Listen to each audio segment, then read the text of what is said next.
Buenas noches, una nueva edición de Gran Sistema. Recuerden que entre los comentarios están los enlaces a las plataformas adaptativas del programa Gran Sistema 596, que van por Ódice, Rumble y Chuta. Los textos los encontrarán en reconquistatv.blogspot y una bella de contenidos programas. Todos los videos de YouTube se suben automáticamente a Ódice. En los comentarios está el enlace. También los encontrarán en el blog de Link Videos. Cuando leí la semana pasada el informe de Guillermo Correa que hablaba de los planes para balcanizar la Argentina, algunos de los cuales tienen más de 30 años, me acordé de cuando mencioné la operación Tormenta Blanca en 2013. Me dijeron de todo, me trataron de cualquier cosa. Esa operación era la invasión militar a la Patagonia. Ahora, con toda el agua que corrió bajo el puente, pregunto, si a fines de 2019 comentaba lo que iba a pasar a comienzo del año siguiente, seguro me decían exactamente lo mismo. Mauricio Macri se reúne en la Patagonia con el emir de Qatar. Si uno de los más grandes traidores de la patria se junta con una de las personas más ricas del mundo en un territorio codiciado por todo el planeta, tenemos el escenario perfecto para preocuparnos. Varias veces he comentado que uno de los principales problemas de los argentinos, si no el mayor, es la inmediatez. Tenemos un enemigo que programa a distancia, que no le importa que quien programa no vea los resultados. Ese tremendo problema se lo visualiza a diario. Veamos. Como somos inmediatistas, no creemos cuando alguien avisa de un plan del régimen o una acción, no lo vinculamos con una estrategia de largo plazo. Entonces, cuando ocurren los acontecimientos, los relacionamos con el azar, la casualidad o cualquier otra circunstancia, menos que sea parte de algo planificado. Esto provoca que el enemigo, al saberlo, se maneje con total seguridad. Por otro lado, nuestros dirigentes, que pertenecen a esta sociedad, no encargan absolutamente nada que exceda su mandato. Por lo tanto, nos quedamos en la obra chiquita, no en las grandes que producen realmente los cambios. Además, lo chiquito de mente de nuestra clase dirigente no va a dejar una obra sin terminar para que el otro la finalice y se lleve los laureles. Como hizo Macri, con los 4 hospitales que el kirchnerismo había construido en el Gran Buenos Aires, ahora que le faltaba el 5%, no los terminó para que no se lleve los laureles Cristina. Pero que como buen ratero de la escuela de los chupadores de la teta del Estado, los desmanteló para llevar los elementos que estaban construyendo, para las especiales que están construyendo ellos. Mirada de perdiz. Esto viene de lejos. Cuando derrocan a Perón en el 55, estaba casi terminado el edificio del nuevo hospital Alvear, que después se conoció como la Pepe Warnes. La Revolución Libertadora la abandonó y se convirtió en una villa miseria, y 40 años más tarde se demolió. Algo parecido con el de Villa Lugano. ¿Se imaginan cuánto dinero se ha gastado el cuento con estos asuntos? Y encima dinero gastado con coima y sobreprecio. Y esto tiene otra arista. Como en Argentina cada cambio de gobierno es pasar de blanco a negro, lo que puede ser positivo en una gestión no es viable en la siguiente. Le doy un ejemplo actual y ténganlo en cuenta. El gobierno de hoy está haciendo buena inversión en ferrocarril, algunas cosas muy interesantes, como por ejemplo los primeros puertos secos, la rehabilitación de los talleres ferroviarios, reapertura de ramales cerrados, el anillo de circunvalación de Santa Fe, el cambio total de acceso a Retiro Mitre luego de 100 años, están terminando las obras faraónicas que la Reta abandonó, los viaductos de San Martín y Belgrano. Se va lento por una cuestión presupuestaria, pero ese es otro tema. No bien ese año, si asume Cambiemos, todo eso se paraliza.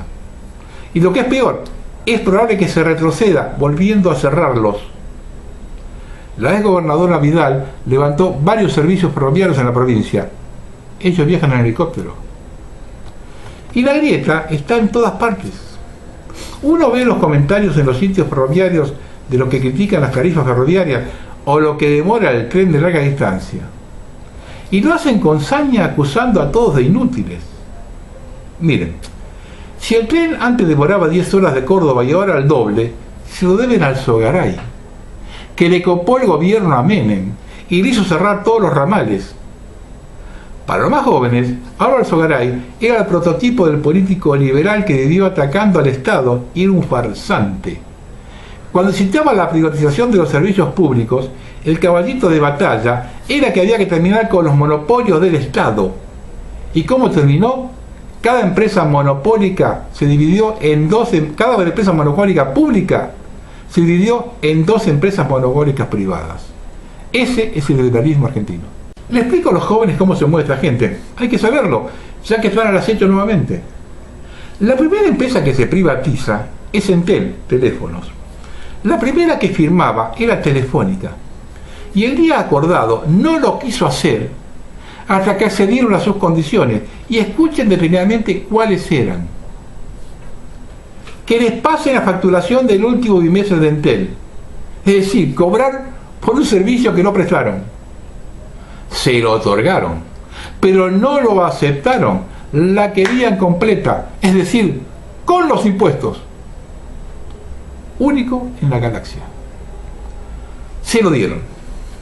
Alfonsín había creado el plan Megatel, que era un ahorro previo para tener la línea telefónica. Al momento de la privatización, estaban en un 90% pagadas por los que lo habían suscritos. Eran 200.000 líneas. Las querían también. Fueron 100.000 a cada empresa. Esas líneas se vendieron a $1.200 cada una. Es decir, recaudaron de arriba 120 millones de dólares cada empresa. Una vez que las vendieron todas y comenzaron a mover la rueda, le fueron adjudicando a los 200.000 boludos que durante 2 años habían pagado. Y lo primero que dijeron los medios del régimen, ahora que son privadas hay teléfonos. No los voy a volver loco con las privatizaciones, pero hay 2 perlitas que tienen que conocer. Cuando privatizan las rutas, se fijó porque por un año no había obligación de hacer obra, es decir, recaudaron primero, invertir ni loco. Las concesionarios de la ruta 3 obtuvieron un crédito del Banco Provincia para construir las casillas de peaje. En el caso de aerolíneas, vendieron absolutamente todo, aviones, simuladores, todo. Y no alquilaron los aviones. Nadie puso un mango para quedarse como una empresa pública. Se compraron con títulos de deuda externa que cotizaban al 14 o 15%, y a ese precio compraron los bancos. Y se las vendieron a las futuras adjudicatarias al 50%, del 14 al 50%. Y aquí las aceptaron al 100%. Hicieron un buen negocio, ¿no? La evaluación de las empresas estaba a cargo de consorcios que manejaban a los futuros compradores. Todas se vendieron a menos del 25% de su valor, es decir, a precio vil. Por lo tanto, no tienen validez. Y lo último, este tema. Cuando se terminó de desguazar el Estado y se hizo el reglamento, los bonos de deudas recibidos fue una vergüenza. ¿Usted se imagina una cartulina con un membrete? No, había de todo. Había papeles con un sello cualunque y había hasta papeles sin sello, como bonos de deuda. El kirchnerismo ha robado, pero lo que se afanó con las privatizaciones no tiene parangón en la historia del país. Menem recibió de Alfonsín una deuda de 68.000 millones de dólares y le dejó a De la Rúa 140.000 más lo que se vendieron las empresas públicas, calculado en 30.000 millones. Un verdadero saqueo. Y estamos hablando de valores de hace más de 30 años, y todo esto con la supervisión y ejecución de los liberales. Y ténganlo en cuenta, porque que anda Milei anda diciendo exactamente lo mismo ahora, que hay que privatizar, hay que entregar exactamente lo mismo.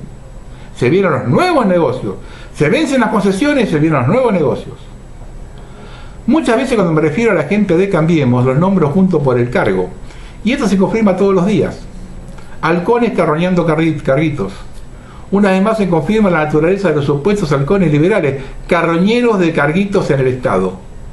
En este caso, Guado Wolf, el ex amigo libertario Javier Milei, quien lo definía hasta hace muy poco como un gran amigo, colega arquero y gran ser humano.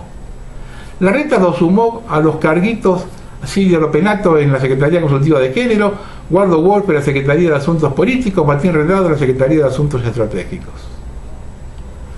Los peronistas no son los únicos que no cambian sus hábitos, ¿eh? aunque varios peronistas sí cambiaron sus hábitos. Venden la imagen de nacionalistas. La senadora nacional por Tierra del Fuego y miembro del Consejo Nacional de Asuntos Relativos a Malvinas, María Eugenia Duré, envió una salutación de fin de año con un mapa de Argentina donde las Islas Malvinas aparece como Falkland Island. El mensaje de la senadora Fueguina con una leyenda 2023 que nos encuentre unidos y en paz fue enviado el jueves 29 a las 19:32 por correo electrónico a través de su cuenta oficial de la Cámara Alta a más de un centenar de correos electrónicos, entre los que se incluyen el de la vicepresidenta de la Nación, Cristina Fernández, la totalidad de los miembros de la Cámara Alta, la Secretaría de Malvinas, de la Cancillería y hasta la Embajada de Uruguay en Argentina. El colmo es ser miembro del Consejo Nacional de Asuntos Relativos a Malvinas, un organismo creado por la gestión presidencial de Alberto Fernández, que no solo no ha producido un solo acto concreto destinado a resolver la disputa de soberanía de Malvinas, sino que además no ha logrado capacitar a sus propios miembros en cuanto a la pertenencia argentina del archipiélago usurpado por Bretaña el de enero de 1833.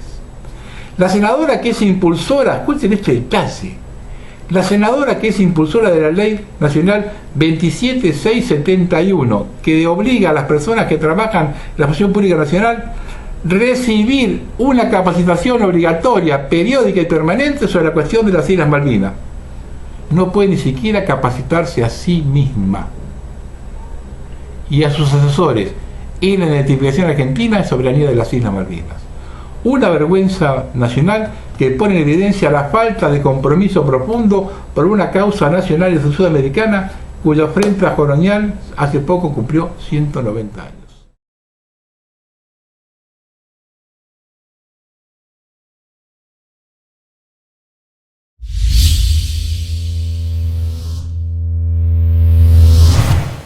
Esto lo publicó la CNN en español, es interesante, porque siempre cuando comentamos en charla de café que hay una guerra mundial, a nosotros no nos va a tocar. Minga.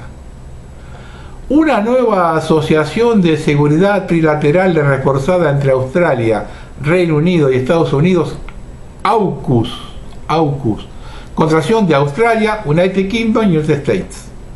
Los nombres en inglés son los de los miembros. Marca una mayor coordinación militar de los tres países en el Océano Pacífico, aunque algunos analistas ya incluyen a Japón, Corea del Sur, Nueva Zelanda y Taiwán. Su lanzamiento se hizo bajo la sombra de los otros países, China y Francia. En el caso de China, porque una alianza defensiva de Estados Unidos, Australia y Reino Unido en el Pacífico chocará con la influencia del país asiático en la región. Francia, en cambio, ha sido afectada ya que el país mantenía desde 2016 un multimillonario acuerdo con Australia para proveerle 12 submarinos convencionales, del cual Canberra se ha retirado en el marco de AUKUS para encargar esas naves a Estados Unidos. Ese acuerdo, la primera consecuencia que tiene es la provisión de armas nucleares a Australia, que comienza a estabilizar la región, porque esos submarinos que ahora le pasan a Estados Unidos a Australia son atónicos. Australia, Estados Unidos ya forman parte de una asociación estratégica que ocupa en la región del Indo-Pacífico junto a India y Japón llamado Quad, por Quadrilateral Security. Los efectos de AUKUS en este grupo no están claros, aunque en primera instancia marcarían el crecimiento de la presencia del Reino Unido en la región. Hasta aquí la nota de presentación de AUKUS. Acuérdense de esto, que nadie lo nombra, AUKUS. Algunos analistas dicen que es la OTAN, pero del Pacífico y Atlántico Sur. Dos hechos para tener en cuenta. Argentina pidió ingresar a los BRICS y China apoya el ingreso. Por lo tanto, los intereses de los BRICS colisionan con los de AUKUS. En esta última está Inglaterra, que tiene posesión sobre las islas del Atlántico Sur. Por lo tanto, tiene el dominio sobre las conexiones de los océanos. Lo que significa que en caso de una guerra global, las Islas Malvinas toman una importancia superlativa. Este solo hecho, si tenemos en cuenta, como digo más adelante en este programa, la tercera guerra puede comenzar con el conflicto de Taiwán, a ver si tomamos conciencia de dónde estamos parados. Inglaterra, como siempre, embarrando la cancha, acaba de enviar militares de Kosovo a Malvinas. Por lo tanto, puede convertir el conflicto multinacional, además de involucrarnos en el de Kosovo con Serbia. La Cancillería ha presentado unas quejas ante la embajadora inglesa, pero ya sabemos lo que hace Londres con eso. Y para terminar el relato, si nuestro país ingresa a los BRICS, ¿cuál será la posición de un gobierno de izquierda como el de Boric ante el conflicto de Malvinas?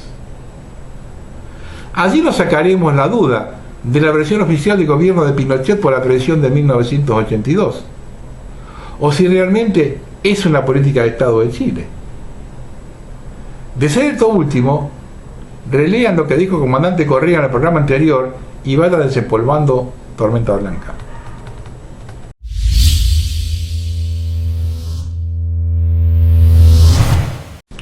Una cosa cortita, que es la cronología de una estafa. En diciembre de 2020, Edenor se vende a Vila Manzano por 14.000 millones de pesos. A la semana el gobierno decide pagar la deuda que tenía con la empresa de 4.106 millones. En diciembre de 2022, el gobierno le perdona 62.000 millones de pesos a las distribuidoras de luz, empresarios amigos. ¿Entienden ahora cómo se hacen las fortunas los que manejan el país y determinan las políticas que empobrecen a la gente? No hay una sola gran fortuna hecha lícitamente. Manzano fue el famoso ministro de Menem que dijo robo para la corona. Gracias a la memoria y desidia de los argentinos, hoy es un empresario exitoso.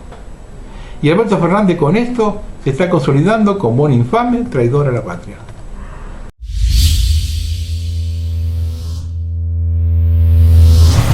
Otra cosita que nadie habla de esto, ¿eh? ¿Cómo van cerrando el círculo? FATCA, F-A-T-C-A.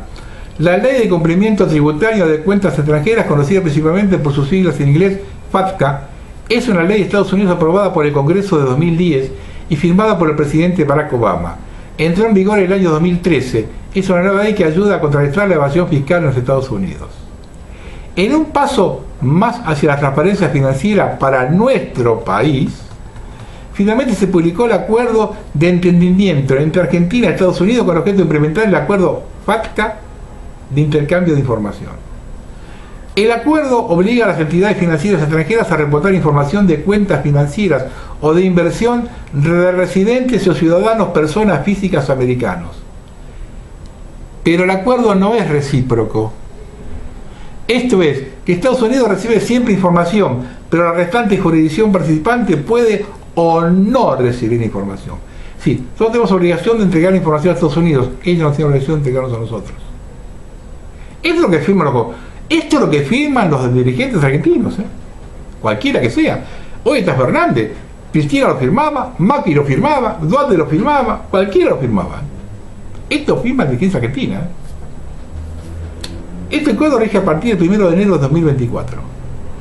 Puede ser positivo o no, depende de quién lo utilice y cómo.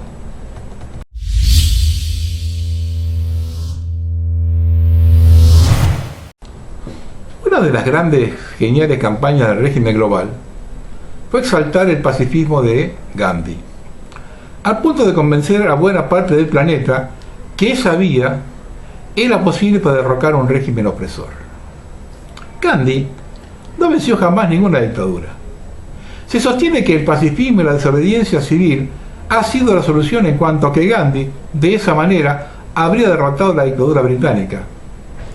100 años de dominación británica no habían mutado mucho el carácter de la sociedad hindú. Tampoco abatió la dominación inglesa de manera radical. Se limitó al asedio cultural y la metió 27 años para lograrlo. Nosotros a 27 años seríamos ceniza, ya desde 25.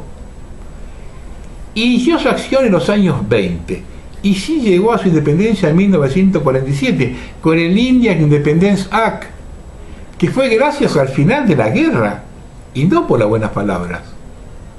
La realidad, la independencia lo hizo el plan de descolonización de la ONU al final de la Segunda Guerra.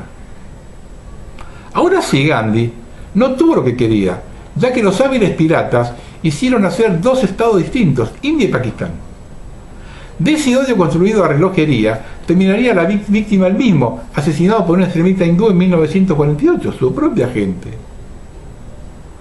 Así es que quien se inflama de pacifismo reclama desde el punto de vista histórico un caso aislado y completamente tergiversado que además huele a fracaso en lo concreto.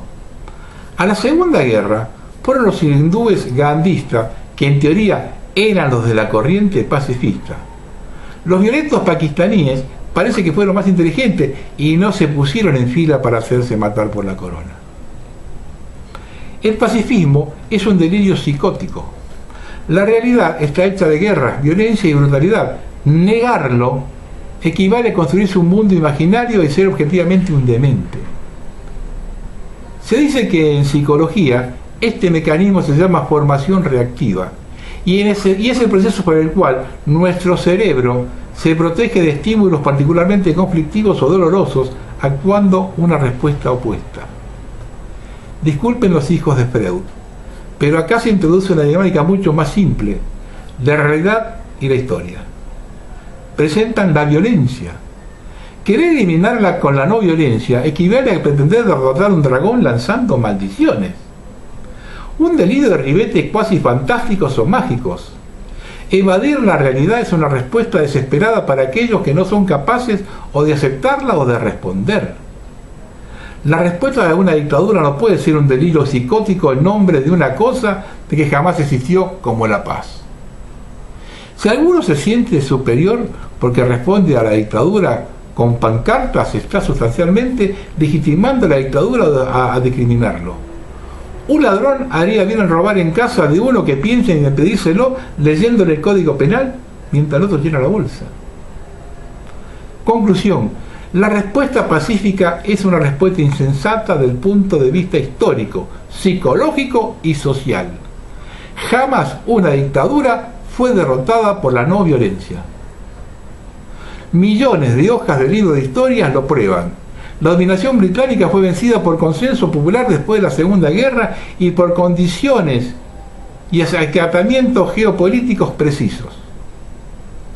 Así que si se piensa que ser víctima de un régimen totalitario, desobedecer con una sonrisa y buenas intenciones, es el mejor modo de donar poder al dictador, este se despansará de risa.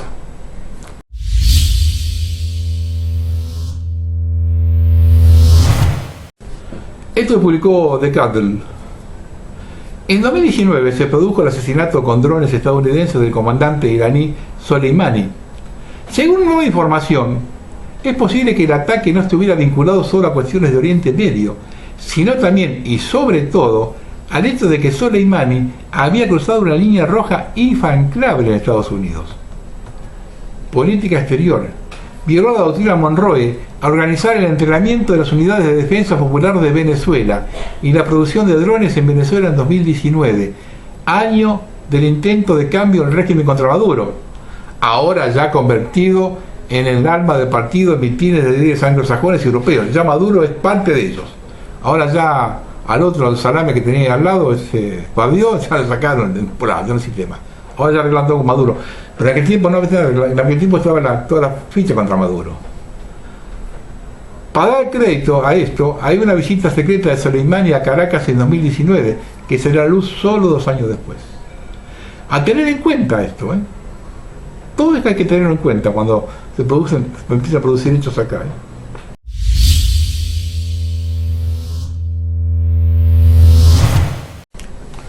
Esto lo publicó Despertador de la Matrix, que la psicología de las masas es psicología de los animales. Los seres humanos que no piensan ni se cuestionan actúan como estas pobres ratas, las cuales se ven influenciadas por las multitudes a las que siguen sin dudar. El video muestra que las ratas ven un montón de su propia especie cavando en la caja por alguna razón. Se suben, se caen y no pueden salir. Así es como funciona la trampa. Esto es lo que sucede ahora, estás obedeciendo. Pronto se las ha atrapado. Vean el video.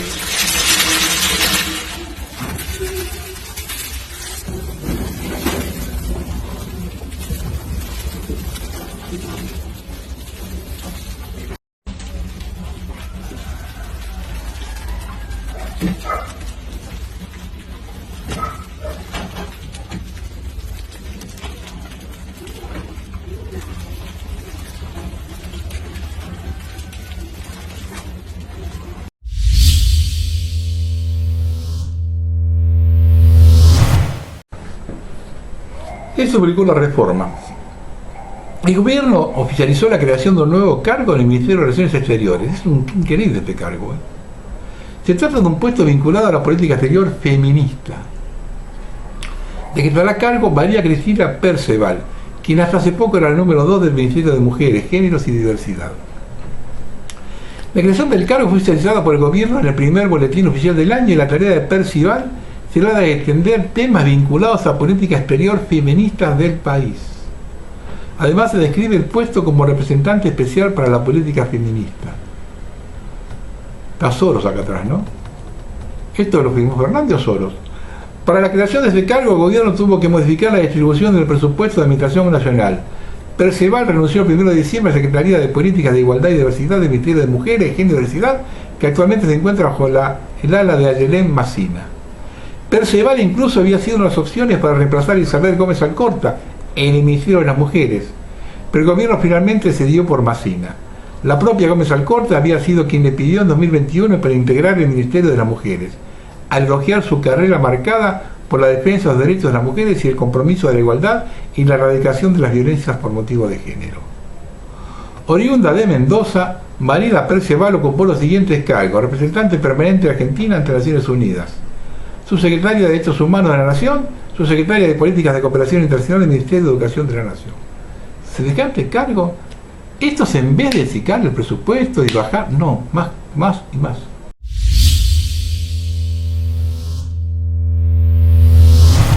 Esto es complicado. Esto lo explicó Voltaire, porque ya trajo consecuencias. El primer ministro Benjamín Netanyahu podría lamentar haber tuiteado: estas son las directivas fundamentales del gobierno nacional que dirijo. El pueblo judío tiene un derecho exclusivo e indiscutible a todas las áreas de la tierra de Israel. El gobierno fomentará y expandirá los asentamientos en todas las partes de la tierra de Israel, en Galilea, en Negev, los altos del Golán, Judea y Samaria. En respuesta, la Asamblea General de Naciones Unidas optó por 87 votos a favor, agrupados alrededor de Rusia y China, 26 en contra, incluidos Estados Unidos, Reino Unido, Australia, Austria, Canadá, Alemania, Italia, 53 abstenciones, incluidos Francia, Brasil, Dinamarca, Finlandia, Japón, los Países Bajos, Suecia, Suiza y en particular Ucrania. Una resolución que solicita, en virtud del artículo 18 de la Corte Internacional de Justicia, es decir, la Corte de Naciones Unidas en La Haya, se pronuncia sobre la ocupación israelí en los territorios palestinos. La pregunta se formula de la siguiente manera: ¿cuáles son las consecuencias jurídicas derivadas de la continua violación por Israel del derecho al pueblo palestino a la libre determinación de su prolongada ocupación, asentamiento y anexión del territorio palestino ocupado desde 1967? Incluidas las medidas encaminadas a modificar la composición demográfica, el carácter y el estatus de la ciudad santa de Jerusalén y su adopción de leyes y medidas discriminatorias conexas. ¿Cómo se relacionan las políticas y prácticas de Israel mencionadas en el párrafo 18 arriba afectan al estatus legal de la ocupación y cuáles son las consecuencias legales que derivan de todos los estados de las Naciones Unidas de este estatus? Este procedimiento debe conducir a una decisión de la Corte que declare ilegal la ocupación israelí de los territorios palestinos según el derecho internacional. Desde 1948, unas 40 resoluciones de las Naciones Unidas han sido violadas por Israel con total impunidad. Sin embargo, en 2004, la Corte Internacional de Justicia aclaró el asunto al declarar la ilegalidad de los asentamientos israelíes ubicados en territorio palestino, así como aquellas partes de la barrera de separación que invaden el mismo territorio. La resolución que se acaba de aprobar se ha estado debatiendo durante 2 días. Fue aprobada principalmente para evitar que el nuevo gobierno de Netanyahu lleve a cabo su programa sionista revisionista descrito en el tuit citado anteriormente. Los debates se enfrentaron a los defensores del derecho internacional liderados por Rusia y China contra los de un orden basado en reglas encabezados por los anglosajones. Estos últimos resultaron ser minoría. Netanyahu salió a responder, a mi parecer, con algún lenguaje inapropiado. En un mensaje en video, el primer ministro se apresuró a condenar la votación de la ONU como una decisión despreciable, que no tiene relación con Israel, un gobierno que surgió en 1948 a raíz de una recomendación de la Asamblea General de la ONU para dividir Palestina. El pueblo judío no ocupa su propia tierra ni ocupa nuestra capital eterna, Jerusalén, y ninguna resolución de la ONU podrá distorsionar esta verdad histórica. Esto de Netanyahu lo publicó Tyler Durden. A mí me parece que está muy nervioso este señor.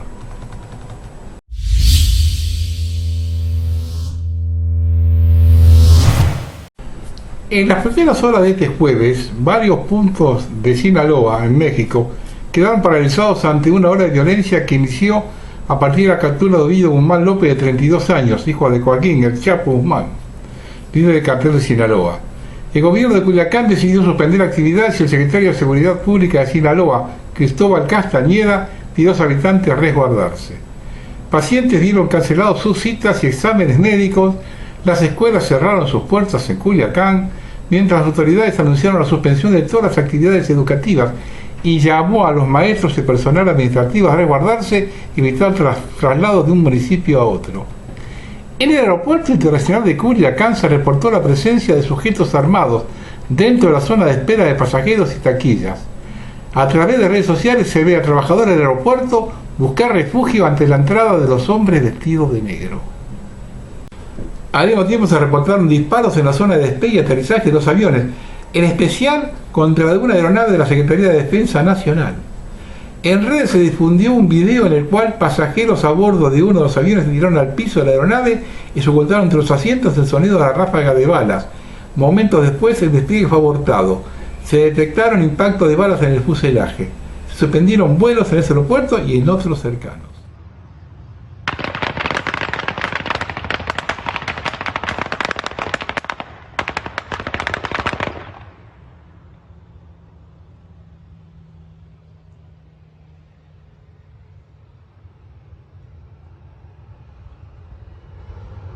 Son disparos al aire de un vehículo particular que pasó por la carretera internacional aquí de Navolato.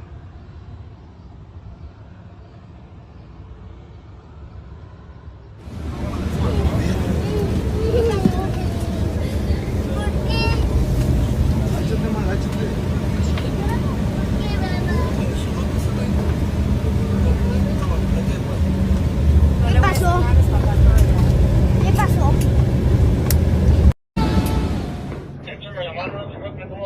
Tróneselo.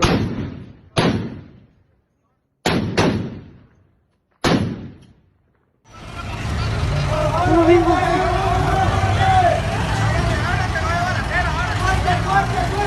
Ay, no mames.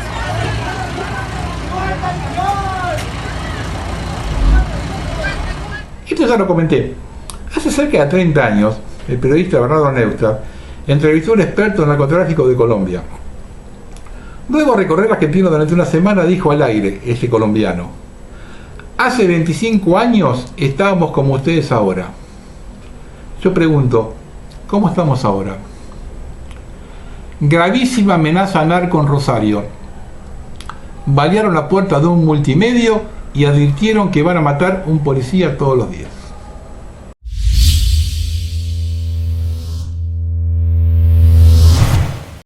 Lo que nos pasa, a lo que nos va a pasar a todos nosotros, que estamos solitos diciendo la verdad. En 1983, Larry McDonald, ex congresista de Estados Unidos y miembro de la sociedad John Birch, expone frente a conductores que intentan ridiculizarlo que es una poderosa élite globalista que planea destruir las soberanías nacionales e instalar un gobierno mundial comunista. Pocos meses después, su avión sería derribado y él eliminado. The John Birch Society considers communism only one arm of a master conspiracy in which socialist American insiders are plotting to establish world government. Now, he also says, and here's Director John McManus, that's your public relations director, saying that former Secretary of State Alexander Haig and CIA Director William Casey are two of these master conspirators who are plotting to establish world government. Now, what do you say? That kind of silly, asinine statement is what makes people laugh at the John Birch Society. Well, Tom, I'm sure being a long-standing member of the Rockefeller apparatus and as a member of the Council on Foreign Relations of longstanding, you're fully aware that there is an elitist core in this country that has seen value in subsidizing communism, of protecting communism. It has?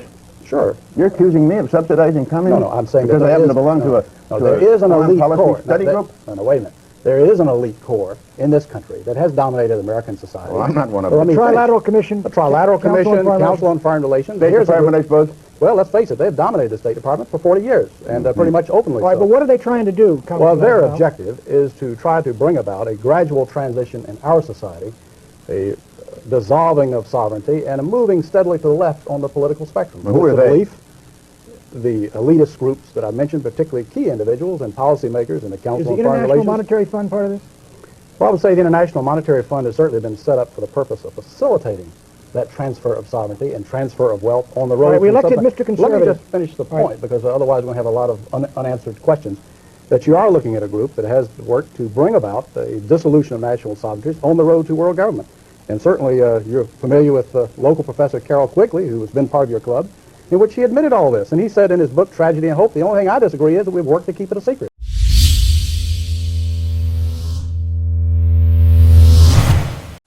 Esto lo publica Jara y Sedal, Edu Pompa. Vacas, enemigo público número 1 de la calentología. El gobierno ha aprobado recientemente una nueva norma sobre el control de las emisiones en ganadería. A partir de enero, los ganaderos se verán obligados a comunicar la estimación de las emisiones que producen en sus explotaciones.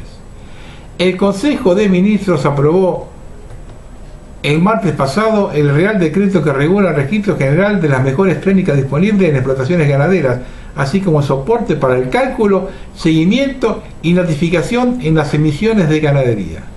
Su puesta en marcha supondrá que los ganaderos deberán comunicar a la administración la estimación de las emisiones de sus explotaciones, obligados a comunicar el metano de los eructos de las vacas.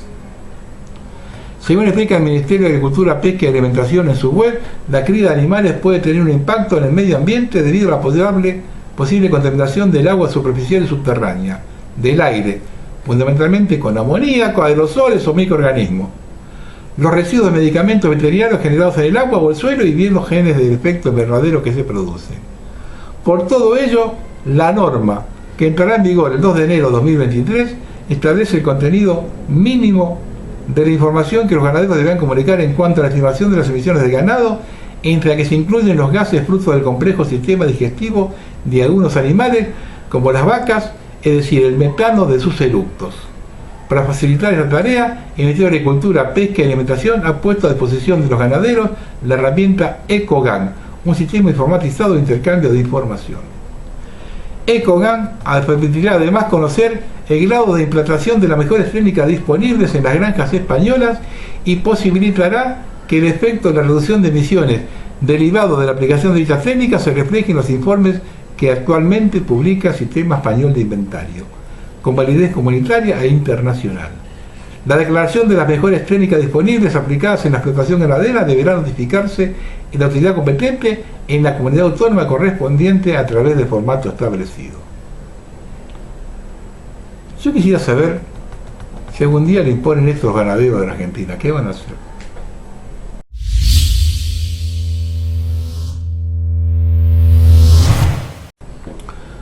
¿Cuál es el gran evento?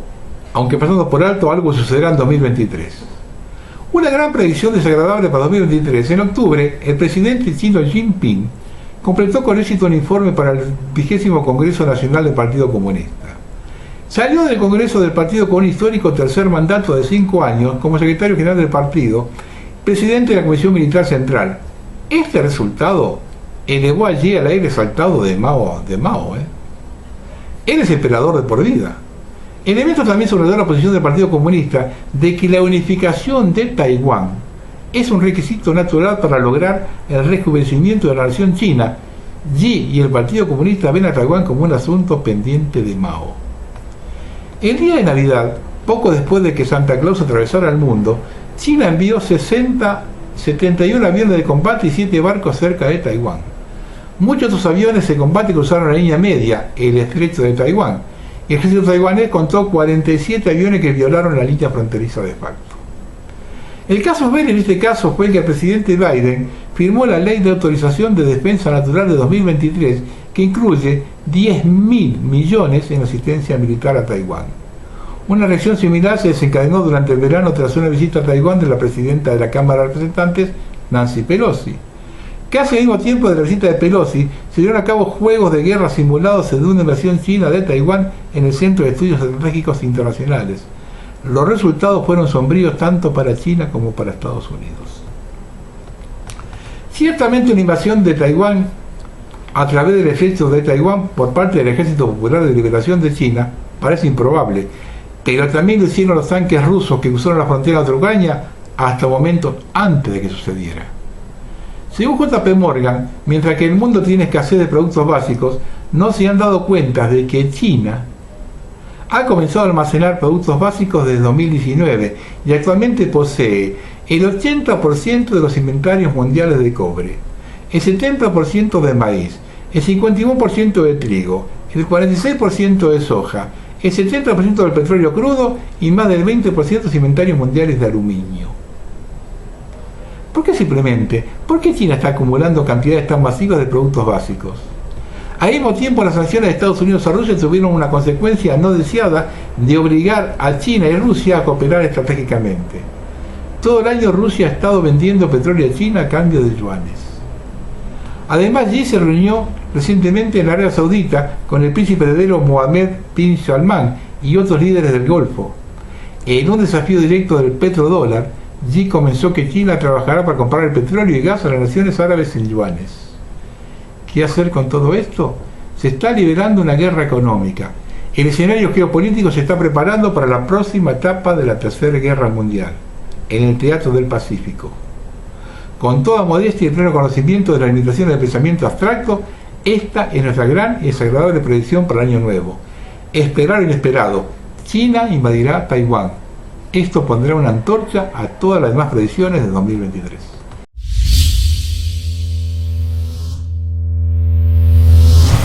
Publicó Despertador de la Matrix. ¿Ha oído usted hablar sobre el salón de audiencia del Papa en el Vaticano?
Ha poseído un signo maravilloso. Lo más interesante de todo es que durante 100 años nos dijeron que vivíamos en la parte del planeta que había libertad y nos mostraban los atropellos del otro lado. Esto viene a confirmar, una vez más, el pacto liberal marxista y que el nuevo orden mundial es comunista. En Inglaterra la policía arrestó a esta mujer, por algo señalado como insólito. Los motivos de su arresto fueron estar rezando, en su mente, cerca de una clínica abortista en Birmingham, en donde la autoridad local tiene prohibido que la gente rece o que ofrezca algún tipo de asesoramiento a mujeres embarazadas. Sin embargo, la mujer solo estaba parada sin decir una sola palabra. Para la autoridad, la sola presencia de Isabel Vaughan fue motivo para detenerla, a pesar de no estar haciendo algún tipo de propaganda. What are you here for today? Physically, I'm just standing here. Okay. Why here of all places? I know you don't live nearby. But this is an abortion centre. Okay, that's what I understood. Is you standing here part of the protest? No, I'm not protesting. Are you praying? I might be playing in my head out loud. So I'll ask you once more, will you voluntarily come with us now to the police station for me to ask you some questions about today and other days where there are allegations that you've broken public spaces protection order? If I've got a choice, then no. Okay, well then you're under arrest on suspicion of failing to comply with the public spaces protection order, which is under the... Do you understand the caution? I do, yes. Your arrest is necessary in order for the prompt and effective investigation into the offence. What that means is so that I can ask you some questions and also to protect vulnerable people, mainly service users of the clinic. Okay, so you'll accompany us now to the police station. You get booked in front of a custody sergeant, and then if you want to solicit, you can solicit on the link.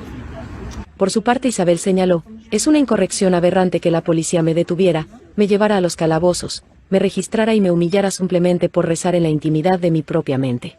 La legislación de la zona de censura pretende prohibir el acoso, que ya es ilegal y obviamente justificable, pues nadie debería ser objeto de acoso. Pero lo que yo hice estuvo muy lejos de ser perjudicial, estaba ejerciendo mi libertad de pensamiento, mi libertad religiosa, en la intimidad de mi propia mente. Nadie debería ser criminalizado por pensar, por rezar, en un video espacio... que no puedo pasar, porque debe ser de un formato especial, y me encarajino al resto. Lo voy a describir porque es una verdadera vergüenza. En Senegal, un grupo de personas corta el paso de una ambulancia, una camioneta cerrada y sin ventanas, de la ONU.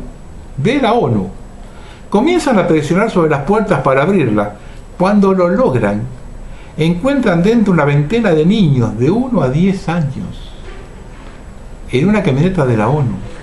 El tráfico de niños es una de las mayores aberraciones, pero que lo hagan las Naciones Unidas nos demuestran en manos de quién estamos y la cadena y la caraña de quienes nos ordenan cómo debemos vivir. Veamos cosas de la educación sexual de los niños. Está normalizando en las charlas para padres conductas sexuales tales como chuparse los genitales entre los niños. Lo voy a repetir por si no ha quedado claro. Están normalizando entre los padres conductas entre los niños propias de adultos como son chuparse los genitales. En la cabeza de un niño que tiene normalizada esta conducta sexual, ¿me pueden decir ustedes cómo va a reaccionar cuando venga un adulto a proponerle ese juego? Esta es la gravedad de las charlas del SERISE, porque lo que realmente se está haciendo con los niños es darles ideología de género. Es decir, a los niños con 3 y 4 años que no presentan disforia de género ni ningún tipo de problema, en general, que ellos tienen derecho a ser niño o niña, que ellos pueden elegir. Eso en la cabeza de un niño de 4 años, ¿me pueden decir ustedes qué es? Yo digo que es atentar contra ellos. La denuncia contra el SERISE, Servicio Riojano de Sexología. ¿La puedo girar más a mi favor, por favor? Sí, esta denuncia como aclaración lleva ya tiempo puesto, esto no es nuevo de ahora, ¿eh? O sea, esta denuncia ya está puesta en el mes de noviembre. Observe ese informe que entrega en un supermercado en Italia a un cliente, como un servicio que es gratis por ahora, y lo peor, todo cómodo. Le avisan cuando contaminaron sus compras, los límites y la lógica carga de culpa. Contaminaste como un avión que vuela de Roma a Los Ángeles. En ese vuelo seguramente va alguno de la élite que no tiene límites. El proceso pasará de gratis a pagado, de servicio obligatorio y será cómodo para multarte. No puedes adquirir este producto, eres un ciudadano contaminante, puedes comer solo cucarachas sin azúcar y serás señalado a las autoridades que no recargaste tu crédito social. Si quieres redimirte, suicídate. Vean el ticket.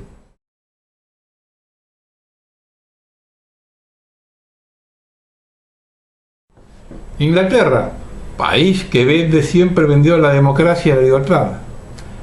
El jueves han sancionado una ley que permite despedir a los trabajadores que participen en un paro. Y esto es grave, ¿eh? El ministro israelí Ben Gvir visitó la mezquita de Al-Aqsa y el monte del templo. Esto provocó indignación en el mundo musulmán. Jordania convocó al embajador y los representantes occidentales, también lo criticaron. Varios actores palestinos anunciaron un ataque con cohetes en respuesta. La mezquita Al-Aqsa es un santuario central del Islam. En los últimos años ha habido repetidos ataques con cohetes como resultado de la entrada de israelíes a la mezquita. CNT, que es Cosmic. Y esta foto curiosa, este video curioso, fíjense. La Reserva Federal, el 2 de enero de 2023. Hi, it's me again. Yeah. This is Federal Reserve. Nothing federal or reserve or anything to do with the government, if you're aware. They did have, for a while, fencing up around here, but this, I would say this is probably in the last month. This is relatively new, these walls. I hope they're blowing the shit up. Sorry for the language. So let's just hope they're gonna flood this mother, bring it down. Alright, so that's the update. By the way, I hate coming down here when there's pedestrians and sightseers. It's annoying. Sorry to be a joy killer for people that are sightseeing in DC, but it's hard to keep my mouth shut. I'm amongst the sleepers, and it's really hard for me to be quiet. Alright, peace out, bye. Los jóvenes alemanes de los barrios con gran cantidad de migrantes volvieron a convertir a Berlín y otras ciudades alemanas en zonas de guerra el día de Año Nuevo. Pero este año los informes noticiosos indican que los ataques fueron especialmente brutales y dirigidos a los servicios de rescate, incluidos a trabajadores de ambulancias. Esto lo que dio Tyler Durden. Y para terminar este comentarito, la música del siglo XXI.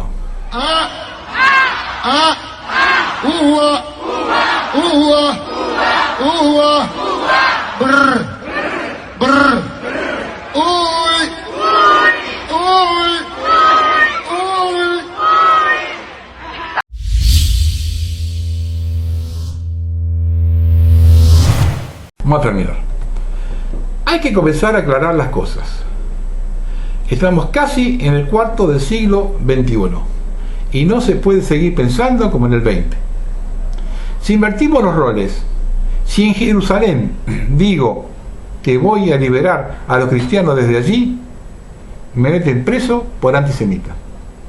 ¿Qué debemos hacer con Javier Milei? No, yo soy judío y voy a liberar al pueblo judío, o sea, desde este lugar.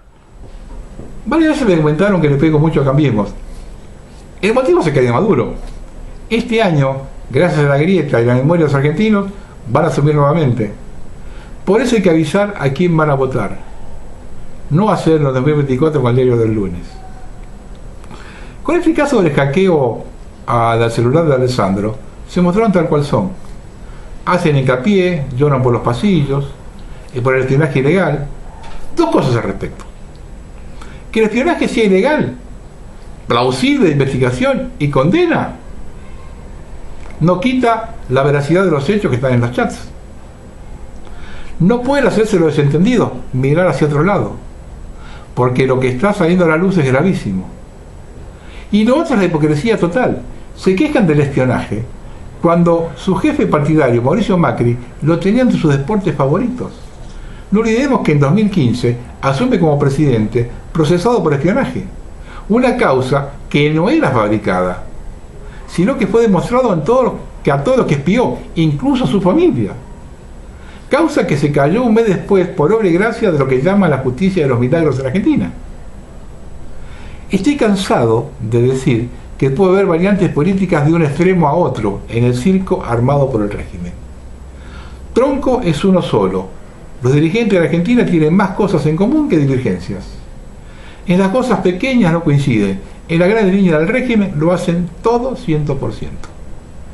Y en las mañas y los vicios son hijos de los mismos padres.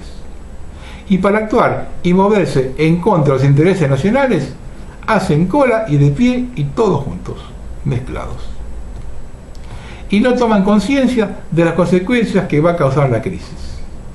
Hace pocos días en Twitter insultaban en todos los colores a Kicillof por el estado de la vereda de la Rambla, en Mar del Plata. Le decían de todo a Kicillof. Eso es cuestión del intendente, no del gobernador. Yo les aviso, esta grieta se cierra con sangre, y no falta mucho. En este mundo donde nos condenan a sobrevivir, nunca olvides estos tres tipos de personas. Quien te ayudó en tiempos difíciles, quien te abandonó en tiempos difíciles y quien te hizo pasar por tiempos difíciles. Y las 5 personas que debes tener cerca. alguien que te haga salir de tu zona de confort, alguien que te desafíe intelectualmente, alguien que se anime a seguir tus sueños, alguien que te haga crítica constructiva y alguien que esté contigo en los malos momentos. Y siempre recuerda a George Orwell en 1984. Formar parte de la minoría, aunque fuese una minoría de uno solo, no te convertiría en loco. Existía la verdad y la mentira, y aferrarse a la verdad, aunque fuese en contra del mundo entero, no era sinónimo de estar loco. Buenas noches.